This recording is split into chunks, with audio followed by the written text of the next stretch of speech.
सब जगह कानून एक है, घर में, समाज में, राष्ट्र में, अंतर्राष्ट्र में, सर्वत्र।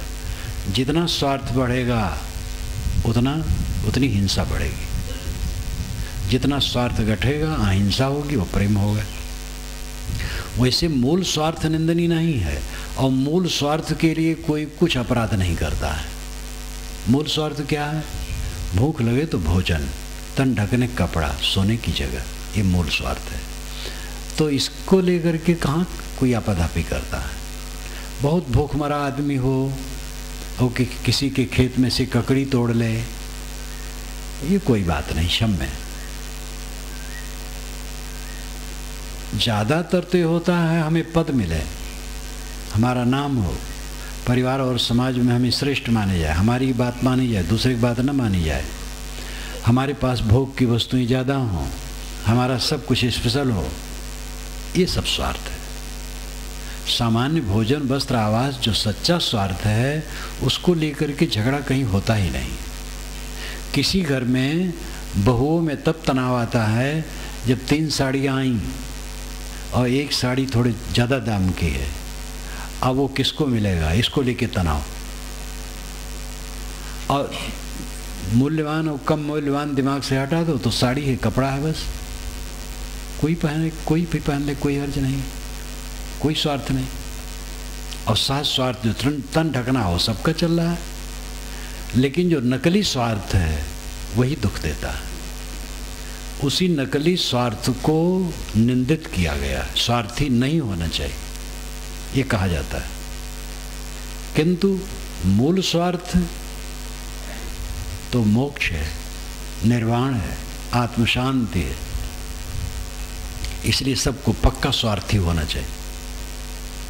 हमारे एक संत से एक भक्त ने कहा, पढ़ा लिखा, कहा साहब आप स्वार्थी हैं? कि चुप रहो, बेकार बात कर।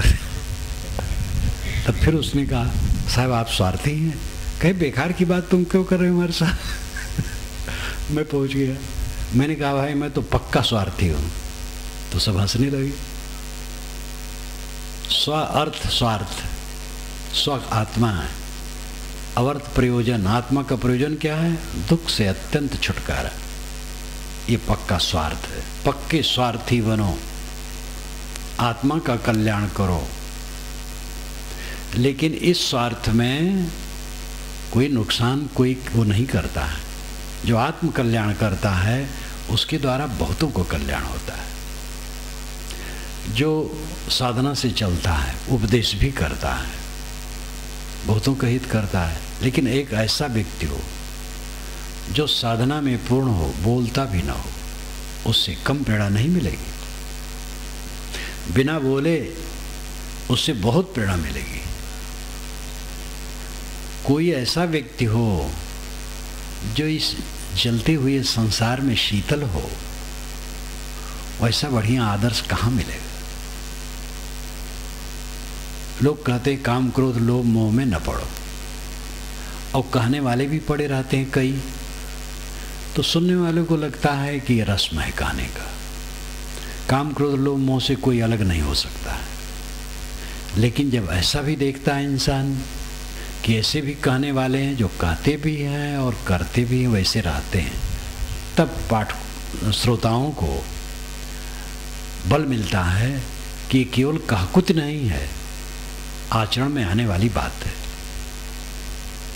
इसलिए जो रहनी में रहता है वो सबसे ज़्यादा उपदेश करता है।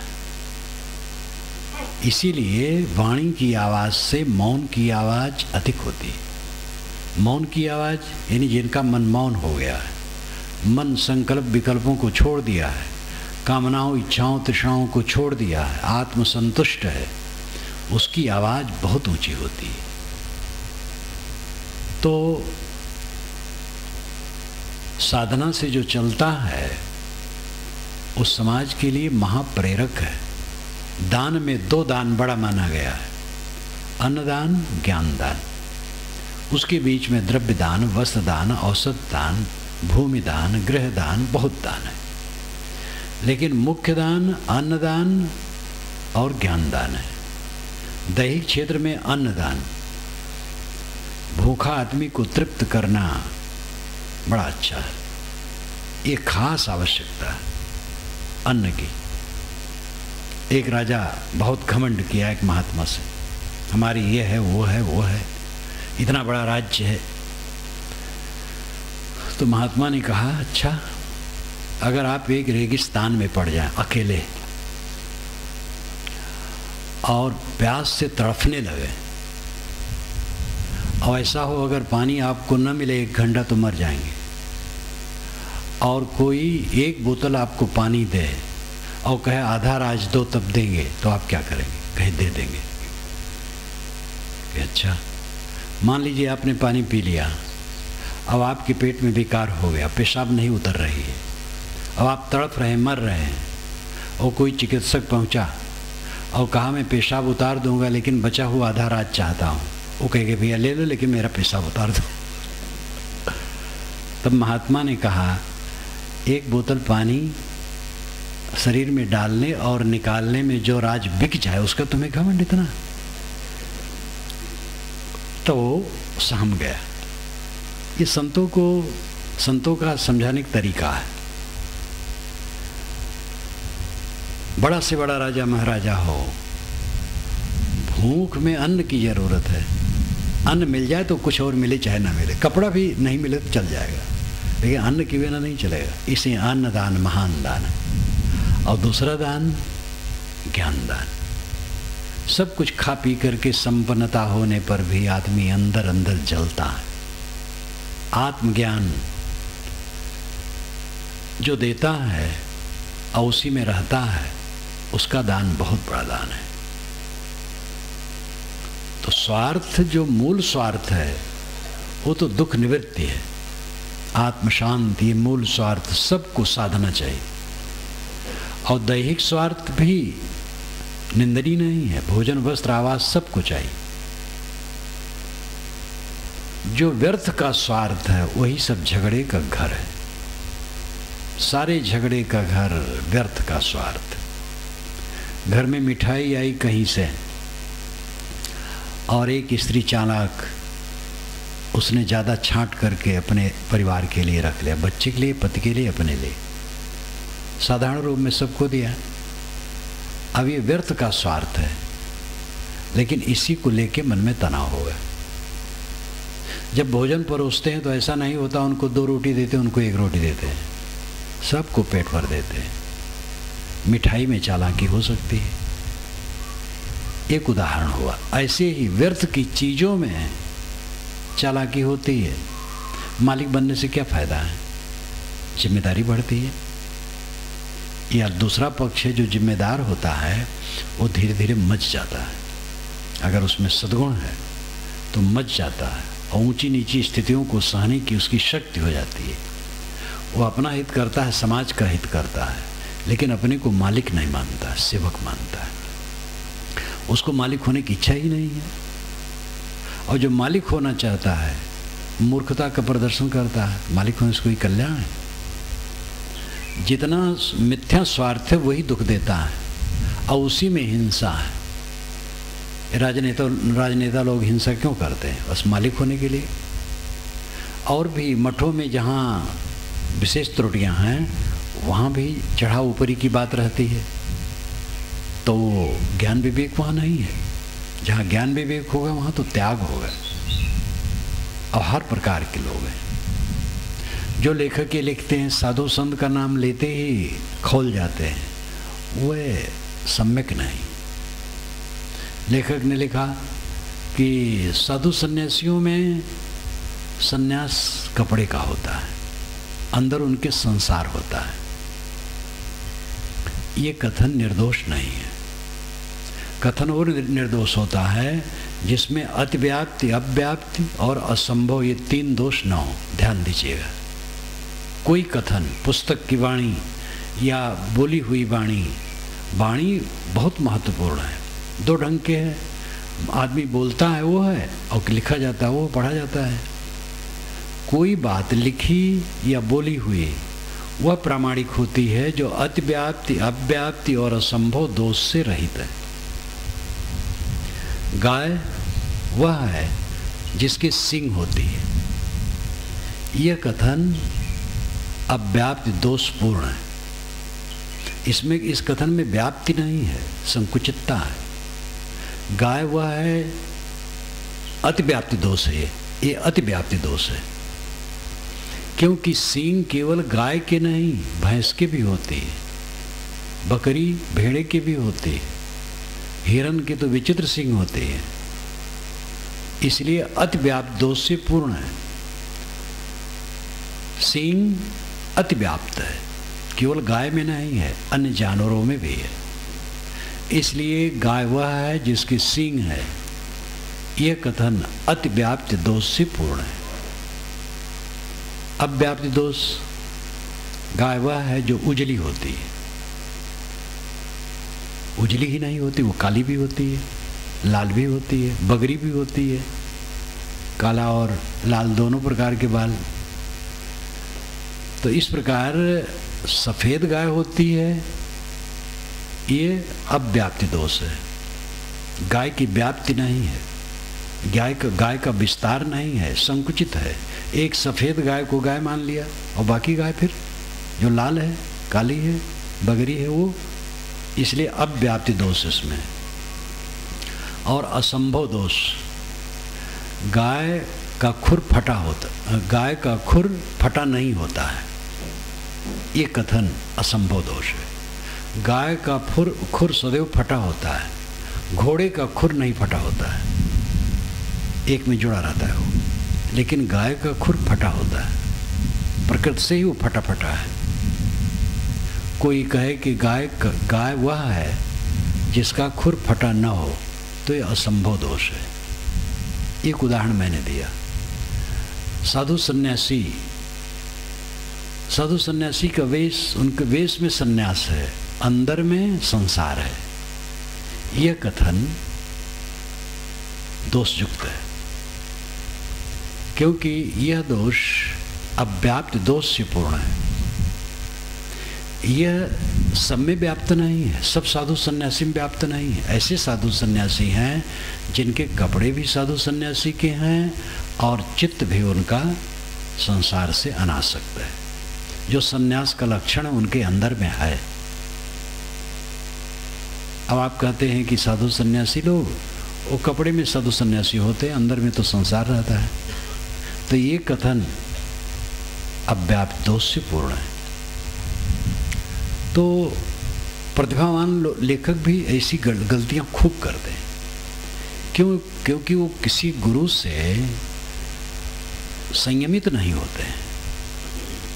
पूरा काल में तो यही लोग पूछते थे, कोई ऋषि कोई जिज्ञासा जाए, तुम्हारे गुरु कौन है? गुरु जान करके तब मूल्यांकन करते थे कि इनमें क्या गुण होगा, क्या समझ होगी। तो निर्दोष कथन चाहिए। मैं कह रहा था कि प्रेम पूर्वक सारा काम करो। देवियां भोजन बनाओ प्रेम पूर्वक, तो मानो भगवान का भोग लगाती, क्योंकि भगवान और कौन है प्राणी के अलावा। वो भगवान का भोग लगाना तो औपचारिक है। सारी ग्राम भगवान रख लिया और पानी उछाला, तो दियम वस्तु गोविंदम तो भमेव समर्पये, खूब मैं भोग लगाया हूं ये। तो दियम वस्तु गोविंदम, हे गोविंद भगवान, तुम्हारी दी हुई वस्तु तुमको समर्पित करता हूं। पानी उछाल दिया और कुल अपना खा लिया। लेकिन ये देवियां थाली परोस परोस करके सबको खिलाती हैं, पीछे खाती हैं। हाँ, कुछ देवियां होती हैं जो बनाते बनाते भी खाती रहती हैं। वो ठीक नहीं है।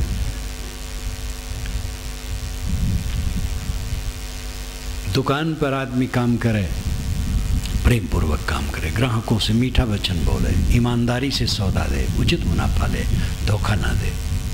अफसर क्लर्क ऑफिस में बैठ करके सारे ग्राहकों का काम करे, 10 दिन के बाद आना।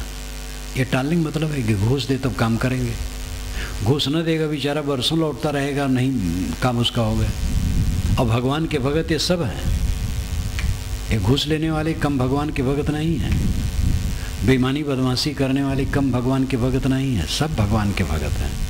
लेकिन नकली भक्ति है। असली भक्ति है प्राणियों को भगवान माने और प्राणियों के साथ सुंदर बर्ताव करे।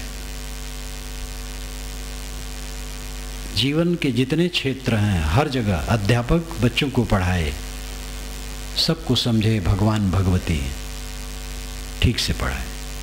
इसी गुजरात की बात है, कुंदनपुर में मैं था, पाल क्षेत्र में घूम करके लौटा तो बच्चे कुंदनपुर से जा रहे थे चलामली। मैंने कहा क्यों जा रहे हो? कि पढ़ने। मैंने कहा किस क्लास में हो बताए। तो क्या यहाँ की स्कूल में क्लास नहीं? कहे है लेकिन यहाँ पढ़ाई नहीं होती। हम कहे क्यों? कहे वो मास्टर आता ही नहीं है, तनख्वाह लेता है। एक बार कोई कार्रवाई किया तो अपने बड़े मंत्री को उसने फ़ोन कर दिया, तो कार्रवाई करने वाला ही परेशान हो गया। तो पढ़ाने ही नहीं आता है, इसलिए हम लोग अलग पढ़ने जाते हैं। अब ऐसे लोगों को पूछो तो भगवान के भगत बड़े हैं, ये कोई भगवान की भक्ति नहीं। प्राणी भगवान हैं। जीवन के सारे काम प्रेम पूर्वक करो। प्रेम पाठ का चोलना पहिर कबीरू नाच। और ये प्रेम पाठ का चोलना जब पहन लिया जाएगा तब वो ये नहीं होगा कहाँ नाचे कहाँ ना नाचे, वो तो सार्वभौमिक होगा। यानी जब प्रेम जीवन में हो जाएगा तो प्रेम पूर्वक काम हर जगह होगा, कोई इसमें भेदभाव नहीं होगा। व्यवहार में कुछ पात्रता अपात्रता का अंतर होता है। योग दर्शन कहता है मैत्री करुणा मुदिता उपेक्षाणाम सुख दुख पुण्य विषयाणाम भावनातश्चित्त प्रसादनम। मैत्री करुणा मुदिता उपेक्षा सुख दुख पुण्य अपुण्य के विषय में ऐसी भावना करने से चित्त शुद्ध होता है। मैत्री करुणा मुदिता उपेक्षा ये चारों भाववाचक संज्ञाएं हैं। मैत्री मित्रता, करुणा दया, मैत्री करुणा मुदिता प्रसन्नता, उपेक्षा उदास हो जाना, तटस्थ हो जाना। सुख दुख पुण्यापुण्य विषय, सुख दुख पुण्य अपुण्य, अपुण्य नाम पाप, सुख दुख पुण्य पाप ये भी भाववाचक संज्ञाएं हैं, व्यक्तिवाचक नहीं, लेकिन अर्थ व्यक्तिवाचक है। सुखी दुखी पुण्यात्मा पापात्मा ये अर्थ होगा। सुख दुख पुण्यापुण्य विषयाणाम, लेकिन अर्थ होना चाहिए सुखी दुखी पुण्यात्मा और पापात्मा के साथ मैत्री करुणा मुदिता उपेक्षा की भावना रखने से चित्त निर्मल होता है। सुखी से मैत्री करो। जो धन धान संपन्न या किसी विषय में ज़्यादा संपन्न है, सुखी है लौकिक दृष्टि से, तो उनसे मित्रता रखो, नहीं तो ईर्ष्या होगी बेकार में। और जो दुखी हैं उन पर करुणा रखो, हीन न देखो। और पुण्यात्माओं को देख करके प्रसन्न हो। कितने पुण्यात्माओं अच्छे लोगों को देख करके लोग जुगुप्सा करते हैं, घृणा या और भी दोष निकालने की चेष्टा करते हैं उनमें। और जो पापी हैं, खराब लोग हैं, उनकी उपेक्षा करो। उपेक्षा का मतलब है घृणा नहीं, मानो है ही नहीं, अपुण्य और शब्द आया है। तो पाप तो गलती से मनुष्य हो जाती है, वो दया का पात्र है, वो सुधर सकता है।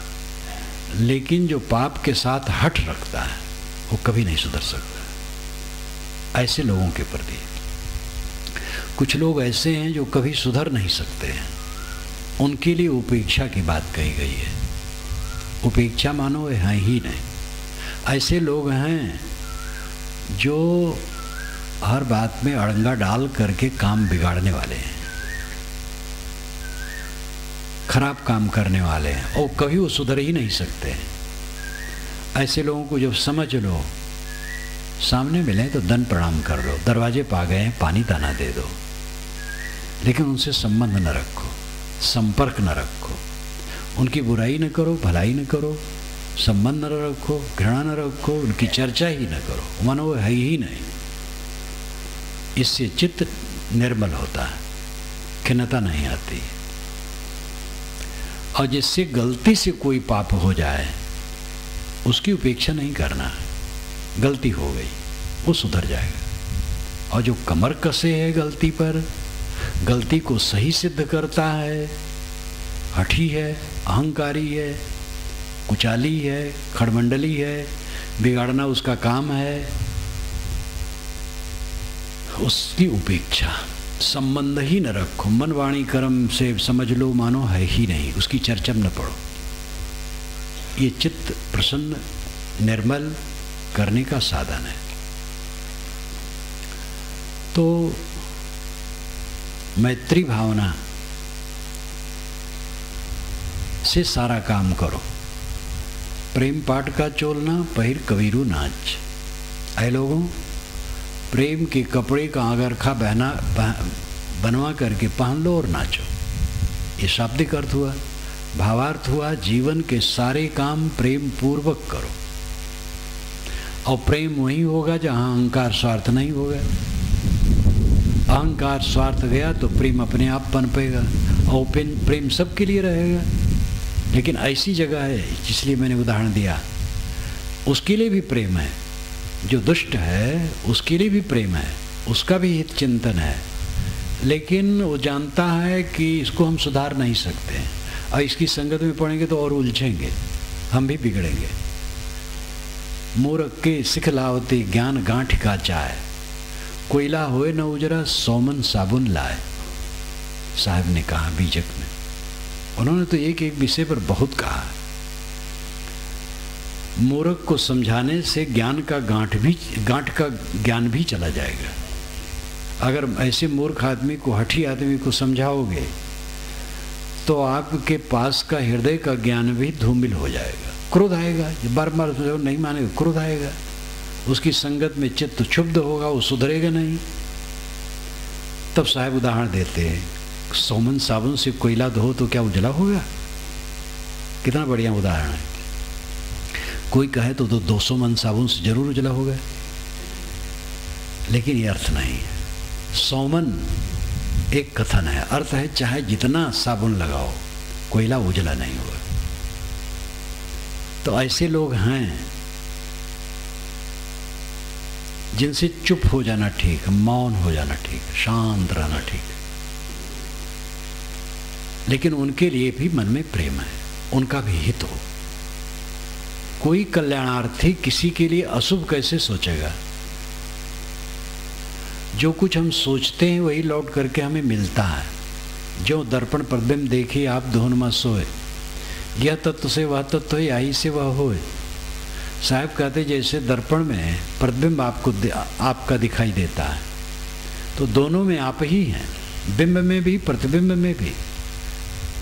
बिंब में हंसते हैं तो प्रतिबिंब भी हंसता है, बिंब रोता है तो प्रतिबिंब रोता है।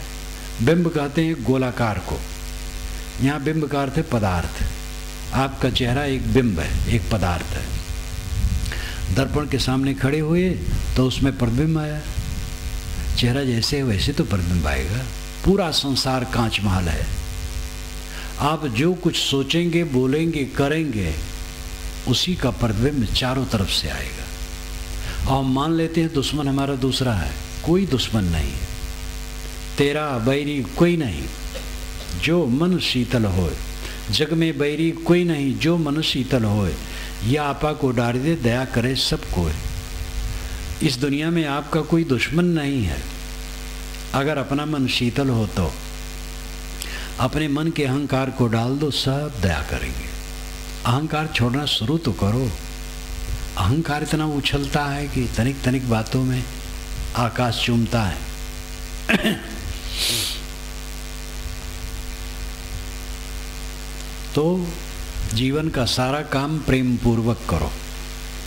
दूसरा पक्ष है, दूसरी बात है, पानिप दीनो तास को जो तनमन बोले साँच।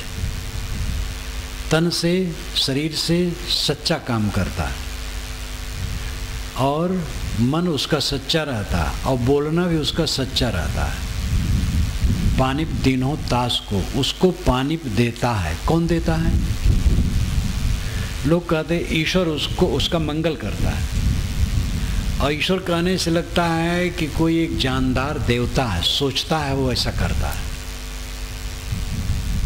और जहाँ आप सोचना कहे तहाँ भ्रम पैदा हुआ। फिर चाहे उसका ब्रह्म नाम लो, चाहे ईश्वर नाम लो, चाहे ताओ नाम लो, चाहे अल्लाह खुदा का नाम लो, अगर उसके साथ ये विशेषण लगाए कि वो सोचता है, वो जानता है और फल देता है, तो फिर वो भ्रम का रूप हुआ। वस्तुतः विश्व सत्ता का नियम यही सच्चाई है और उसमें जान नहीं है, वो कोई ज्ञानवान नहीं है। विश्व सत्ता का नियम कोई ज्ञानवान नहीं है, वो नियम है। हर द्रव्य में नियम अपने आप रहता है। जिस वनस्पति के बीज में जो उस वृक्ष का असर है, तो जब वो मिट्टी पानी में पड़ेगा तो वैसे अखुआ निकलेगा, वैसा पौधा बनेगा, वैसे पत्ते निकलेंगे, वैसे पत्ते में नसें होगी, सब चीज़ें वैसे होंगी। तो वो प्राकृतिक नियम है, अनादि नियम है। गलत करेंगे दुख पाएंगे, सही करेंगे सुख पाएंगे, नियम है, नियम से होता है। जिसको वैदिक भाषा में ऋत कहते हैं। ऋत तंतुम विततम, ऋत के तंतु सर्वत्र परिपूर्ण है। और जहाँ इसके साथ कहे ईश्वर सब जानता है, ताओ सब जानता है और वही देता है, ब्रह्म सब जानता है, वो भ्रम पैदा कर दिया। जानने वाला जहाँ कहे तहाँ एक ईश्वर खड़ा कर दिए और फिर उसका फिर समाधान नहीं होगा। ईश्वर ने क्यों दुनिया बनाई? ताओ ने दुनिया बनाई और ताओ में चला जाएगा। ब्रह्म ने दुनिया बनाई, वो ब्रह्म में चला, सब एक ही बात है। क्यों बनाया उसने? कोई समाधान नहीं। सरदार भगत सिंह ने पूरी दुनिया के ईश्वरवादियों से पूछा था, ईश्वर ने दुनिया क्यों बनाई? कोई उत्तर आज तक नहीं दे सका है। इंडियन फिलॉसफी में सर राधाकृष्णन ने लिखा है कि ये पुराना प्रश्न आज तक कोई उत्तर नहीं दे सका है। करुणा से दुनिया बनाई, जब कोई था ही नहीं, किस पर करुणा ईश्वर ने की? दुनिया बनने पर दुखी होते हैं तब करुणा आती है। तो करुणा से सृष्टि होती है कि सृष्टि होने पर करुणा आती है? वास्तव में सृष्टि होने पर तब करुणा आती है कि सब जीव दुखी हैं। तो इसलिए दुनिया किसी जानकार ने बनाई, तब तो उसकी जानकारी बहुत गलत है। ऐसी दुनिया बनाई जिसमें सब रात दिन जल रहे हैं, जहाँ कला कला है। अगर इंसान कानून कायदे शासन न रखे तो एक ही दिन में क्या क्या दशा हो। उसने बना दिया और बना के चला नहीं पा रहा है। जब एक ईसाइयों के सम्मेलन में मैंने कहा, जो कि छोटा सम्मेलन था, विद्वान लोग थे इलाहाबाद में, बहुत वर्ष पूर्व की बात है। वहाँ ईसाइयों का प्रशिक्षण खूब होता, केरला के लोग खूब रहते हैं। तो 2 दिन का हुआ। तो एक विद्वान ने कहा, कोई बुजुर्ग थे और निश्चित बहुत सभ्य, कोई जज वज रहे होंगे, बड़े पद के रहे होंगे, रिटायर्ड। उन्होंने कहा ईश्वर है तो धर्म है। बड़ा मीठा कहा, ईश्वर है तो धर्म है। इसी को उन्होंने कई बार घोटा। 5-5 मिनट समय रहता था। उसके बाद मेरा नंबर था। मैंने कहा ईश्वर है तो धर्म है, तो ईश्वर अपना धर्म जाने, मनुष्य है तो धर्म है। ईश्वर ने भले दुनिया बनाई लेकिन वो चला नहीं पा रहा है। इस पर जो ठहाका मचा, जिन्होंने कहा तो वो भी हंस डाले, सब हंस डाले। उसमें जो सभापति थे तात्कालिक, वो प्रयाग विश्वविद्यालय के रसायन विभाग के अध्यक्ष थे, जो कि अब रिटायर्ड थे, सन्यासी थे, आर्य समाजी। वो अध्यक्ष थे उस समय। वे बेचारे उदास बैठे रहे, वो कुछ नहीं हंस पाए। और सब हंसे, ईसाई हंसे, मुसलमान हंसे। ईसाई मुसलमान कट्टर ईश्वरवादी होते हैं, हिंदू तो आत्मवादी काफ़ी होता है। वो सब हंस डाले। मैंने कहा आतंकवादी आते हैं उपासना गृह में, लोग उपासना कर रहे हैं, आतंकवादी 10 को भून के चले जाते हैं, ईश्वर कुछ नहीं कर पाता है। तो ईश्वर होगा, उसका धर्म वो जानता होगा, पता नहीं कैसे है। मनुष्य तो धर्म है। उसी के पश्चात तो लोग हमसे पूछने लगे तो भावुकता में लोग पड़ जाते हैं। अच्छे अच्छे विद्वान एक तरफ तर्कशील हैं और दूसरे तरफ तो तर्क उनका बिल्कुल कुंठित है। ताओ ने दुनिया बनाई और ताओ में सब चला जाना है, तो ताओ प्रपंच है, वो प्रकृत है। फिर उसको आप चेतन कहते हो, आत्मा कहते हैं, ये विरोधी बात कैसे? ताओ या ब्रह्म या ईश्वर में दुनिया वहाँ से निकली और उसी में चला जाएगा। तो ऐसे ईश्वर और दुनिया दोनों से मतलब नहीं है। ना ऐसे ताओ की हमें ज़रूरत है, ना ऐसे ब्रह्म की ज़रूरत है जिसमें से दुनिया निकले उसी में समाए। हमें तो चाहिए ये विकारी दुनिया से हट करके अपने स्वरूप में, अपने आपा में स्थित होना। इसलिए विचारों का प्रवाह शास्त्रों में, ग्रंथों में, वाणियों में जो चलते हैं वो बहुत शोध करके ग्रहण करने लायक होते हैं। परख दृष्टि सब जगह बड़ी जरूरी है। पानिप दीनो तास को वो पानिप देता है, जो तन्मन वाणी से सच रहता है उसको चमक देता। कौन देता है? भगवान, ईश्वर, परमात्मा, ताओ, ब्रह्म, क्योंकि वो ज्ञाता है, सब कुछ जानता है। तो बहुत बढ़िया मीठी लग गई बात, लेकिन जब सारी बात सामने आएगी तो उत्तर कुछ नहीं होगा। उसने क्यों दुनिया बनाई, वो क्यों नहीं चला पा रहा? जब सर्व समर्थ है वो क्या कर रहा है? जहाँ चोरी होती, हत्या होती, व्यभिचार होता, दुष्कर्म होता, वहाँ भी है और समझ सकता और समर्थ है, फिर क्यों नहीं सुधार रहा? कोई उत्तर नहीं। इसलिए एक उलझन पैदा होगी। किंतु विश्व सत्ता का नियम उसको चमक देती है, ये तथ्य है और इसमें कोई शंका नहीं। फूल में सुगंधी आती है, भंवरे अपने आप आते हैं, कोई बुलाता नहीं। जिसमें सद्गुण आएंगे, जो सत्पात्र हैं उसके निकट स्वाभाविक आएंगे, उससे प्रेरणा लेंगे। आपके घर में एक छोटी उम्र का हो, वो सहनशील हो, निष्काम हो, संतोषी हो, विनम्र हो, सबकी नजरों में ऊपर उठ जाएगा। सद्गुण सबको प्यारे लगते हैं।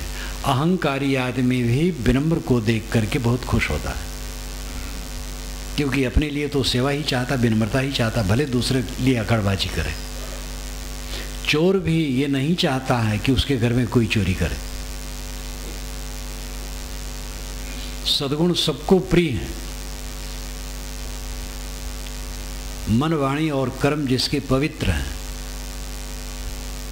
उसको विश्व सत्ता चमक देती है, अपने आप चमक आती है। वो चमक कोई चेहरे की चमक नहीं, इसमें भावुकता पूर्वक कहा डाला गया है कि योगी का शरीर चमकने लगता है। संयम नियम से जो रहेगा अपेक्षा ठीक रहेगा, लेकिन शरीर तो कितना ही योगी का हो, कितना ही संयमी हो, वो गलने वाला है। चाम में सिकन सबको आना है, दांत उखड़ना है, बाल पकना है और कमजोर होना है, चाहे कितना कोई ज्ञानी संयमी हो। शरीर का परिवर्तन तो स्वाभाविक है। मृत्यु नहीं आती ही योगी को, यहाँ तक अतिशोक्त कर डाली गई है। हजारों कोस के दूर की बातें भी वो जान लेता है, बेकार की बात बढ़ावा बहुत दिया गया है। सिद्ध का अर्थ है मन का सुबह सोना। सिद्ध का अर्थ आकाश में उड़ना नहीं। आकाश में कोई बिना साधन के उड़ नहीं सकता। चीटा जैसा छोटा नहीं हो सकता, हाथी जैसा बड़ा नहीं हो सकता। कितने भावुक भाष्यकार लिख डालते हैं, ये सिद्धि है नहीं तो क्या है। हनुमान जी देखो छोटा हो गए थे, फिर पर्वताकार हो गए थे। महाकाव्यों की बातों को सबका अक्षरशः अर्थ करना तो और गलत बात है। महाकाव्य में तो पता नहीं क्या क्या लंबा चौड़ा कहा जाता है। जोजन एक मूछ रही ठाड़ी, कुंभकर्ण की मूछ एक जोजन में खड़ी थी, 13 किलोमीटर में। ये तो जहां न पहुंचे रवि वहां पहुंचे कवि, और जहां न पहुंचे गाड़ी वहां पहुंचे मारवाड़ी। मारवाड़ी वहां पहुंच करके व्यापार कर लिए जहां आज तक गाड़ी नहीं पहुंची है। ऐसे सूरज की किरणें हाँ, कवि वहाँ पहुँच जाता है जहाँ रब की किरणें नहीं पहुँचती। तो काव्य में भी तर्कयुक्त बातें हैं महाकाव्यों में। सत्यमेवेश्वरो लोके सत्य धर्म सदाश्रिता सत्य मूलानि सर्वाणि सत्यानास्ति परम पदम। ये वाल्मीकि रामायण में महाकाव्य में है। और उसी महाकाव्य में ऐसा ऐसा लिखा है कि हद है। मैं काशी में था, एक पंडित जी वहीं रह रहे थे। कहे महाराज वाल्मीकि रामायण आप पढ़े? कि हाँ थोड़ा मोड़ा देखा हूँ भी, एक तरफ से तो नहीं पढ़ा। बहुत पुरानी घटना है, आज से 40-45 वर्ष पुरानी। अरे कहे वाल्मीकि बाबा महापोगापंथी। मैंने कहा ऐसा क्यों कहते हो? वो भी पंडित थे। सब पंडित गपोड़ा नहीं होते हैं। वर्ग को बुरा मान लेना बहुत गलत है। पंडित मुल्ला सब गलत नहीं होते हैं। खंडन करने वाले तो बस एक हाँकते जाते हो, विचार ही नहीं करते, पूर्वा पर सोचते ही नहीं। तो उसमें जब हनुमान जी कूदने लगे हैं लंका के लिए, तो जिस पर्वत पर पैर रखें वो धस करके नीचे चला जाए। और जब एक पर्वत से कूदे हैं तो बहुत से पर्वत उखड़ करके और पेड़ उनके पीछे पीछे चले हैं। वो जो लंबा चौड़ा है हद, ये काव्य है, मनोरंजन के लिए, रस लेने देने के लिए, तथ्य नहीं। मास दिवस का दिवस भामरब न जाने कोय, रथ समेत रविता क्यों निशा कवन विधि हो। गोस्वामी जी लिखते हैं श्री राम का जन्म हुआ तो जन्मोत्सव अयोध्या में मनाया जाने लगा। तो सूरज जब ऊपर आया तो जन्मोत्सव देखने लगा। तो भूल गया कि मुझे चलना है, वो खड़े रह गए, 1 महीना तक खड़ा रह गए। मास दिवस का दिवस बा, 1 दिवस महीने भर का दिवस हो गया। मरम न जाने कोई, और इसका भेद कोई नहीं जान पाया। इसीलिए वाल्मीकि जी नहीं लिख सके, वाल्मीकि रामायण में नहीं। गोस्वामी जी 16वीं शताब्दी में मरम जान गए। तो ये सब काव्य है, और काव्य को लोग अक्षरशः मान लेते हैं। वेद में ये आता है, वैदिक साहित्य में, कि ब्रह्म जगत बन गया, ब्रह्म ही से जगत निकल आया, ब्रह्म स्वयं जगत हो गया। क्योंकि हर समय जिज्ञास पूछे हैं कि जगत कैसे बना, तो जो जैसे पाए उल्टा सीधा उत्तर दे दिए, ऐसे बना। अब उसको परम वचन मान लिए। कारण कार्य की व्यवस्था कोई सोचे नहीं है। वस्तु लक्षण से सिद्ध होती है, बिना लक्षण की वस्तु नहीं सिद्ध होती। लक्षण की कोई चिंता नहीं है, बस कह दिए और मानो। ये हाँक रहे हैं सब। ब्रह्म से जगत बन गया, ताओ से जगत बन गया, खुदा से, खुदा ने कहा कुन तो हो गया, फैकुन हो गया, कुन हो फैकुन हो गया। तो ये सब भावुकता की बातें हैं। तथ्य है जगत सब समय है। द्रव्य नित्य है, उसके गुणधर्म नित्य हैं, उनकी क्रियाएं नित्य हैं, जड़ चेतन नित्य हैं, उनसे जगत है, सब समय चल रहा है। उसमें नए सिरे से क्या बनता है और प्रलय क्या होगा? सारे वस्तु गतिशील हैं, तो प्रलय कैसे होगा? निर्माण विनाश निरंतर चलता है। श्री विशाल साहब से मैंने यही कहा था, विनोद किया था। वो मुजापुर में थे और जेठसाढ़ी समय था, उनके दर्शनार्थ गया था। तो बाहर जो झोपड़ा, बड़ा सा ऊंचा झोपड़ा बना था, आंधी आई। तो साहब, मैंने कहा साहब आप अंदर चलिए। तो साहब खड़ाऊ पहन करके अंदर चले, हम लोग भी अंदर गए, 2-3 रहे। तो वहाँ पर लेट गए साहब, और जोर से आंधी और फिर पानी वर्षा भी होने लगी। मैंने कहा साहब ऐसे जब प्रलय समय आएगा तो ऐसे जोर से आएगा। मैंने विनोद किया। तो साहब जब कोई प्रश्न होता था तो थोड़ा चुप होके तब बोलते थे, मौन रहते थे। वो समझते थे कि अगर आदमी आगे बोलता है तो मैं चुपे रहूं। क्योंकि बहुत लोग उत्साही होते हो आगे और बोलते चले जाते, तो उनके सामने कोई बोल दे वो चुप रहे, तब कहीं उत्तर देते थे। तो उन्होंने कहा हाँ, जब सारे पदार्थ क्रिया छोड़ के स्थिर हो जाए तो प्रलय हो जाएगा। एक वचन उन्होंने कहा। वो स्कूल में नहीं गए थे और कबीर पंथ से उनको घृणा थी। क्यों? क्योंकि कबीर पंथी लोग भगवान को नहीं मानते। रामकृष्ण भगवान हैं, उनको मानते नहीं हैं। कबीरपंथी आसपास में थे तो उनको कबीरपंथियों से पसंद नहीं था। 16 वर्ष की उम्र रही होगी जब गुरदयाल साहब, जो उनके आगे चल करके गुरु हुए, वह हाँ रघुवर साहब उनके गुरु हुए, तो चौबाहा में बैठे वो बोल रहे थे। तो एक ने कहा, वैरीशाल इनका नाम था, विशाल साहब का, वैरीशाल भैया जरा महात्मक बात सुनो। तो कबीरपंथी महात्मा उनको उदासी रही लेकिन बैठ गए। जब वो सुने कुछ देर तक तो दिमाग ही बदल गया। उन्होंने बताया था कि वो देर तक बोलते रहे, मैं सुनते रहा, कई लोग सुनते थे, तो मुझे लगा कि जैसे चांद सूरज कुछ दूसरे ढंग के हो गए और ये दुनिया दूसरे ढंग की हो गई है। तब मुझे चिंता हुई कि कबीर पंथ के प्रति इतनी घृणा मुझे थी, अज्ञान बस, इतना ऊंचा ज्ञान इनका है, तो इनकी पुस्तक कौन है? तो बीजक, मैं अक्षर नहीं जानता हूं, कैसे पढ़ूंगा? तब पुरोहित पंडित से उन्होंने कहा, तो पुरोहित पंडित आकर के कुछ बता दिया थोड़े दिन, तो अक्षर का ज्ञान उनको हो गया, बस पढ़ने लगे। स्कूल नहीं गए थे और महापुरुष का विशाल वचनामृत कितना विशाल है, और उसने कहा हर पदार्थ क्रिया छोड़ के स्थिर हो जाए तो प्रलय हो जाए। मतलब जब पदार्थों में गति है तो निर्वाण विनाश चलता रहेगा, प्रलय कैसे होगा? एक वैज्ञानिक तथ्य उन्होंने कहा। तो ये प्रकृति सत्ता उसको चमक देती है, कारण कारज की व्यवस्था उसको चमक देती है, जो तन मन वचन से सच्चा होता है। आप शीलवान विनम्र रहें, निष्काम रहें, निर्मल रहें, आपको किसी से प्रशंसा कराने की आवश्यकता नहीं रहेगी, किसी को बताने की आवश्यकता नहीं रहेगी, अपने गुणों में रहिए, बस परम सुखी रहेंगे।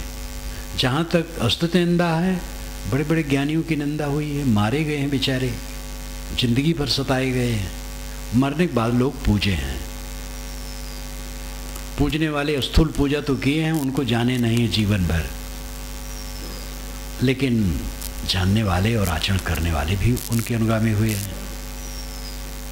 तो पानिप दीन्हो तास को जो तनमन बोले सांच, जो शरीर के सारे व्यवहार सच्चाई से करता है, जो वाणी सच्ची बोलता है और मन में सच्चाई रखता है, विश्व सत्ता उसको चमक देती है, वो चमक जाता है, आत्म संतुष्ट हो जाता है, तृप्त हो जाता है, और दूसरे लोग भी उससे प्रेरणा लेते हैं। साहिब की एक साखी, प्रेम पाट का चोलना पहिर कबीरू नाच, पानिप दीन्हो तास को जो तनमन बोले सांच।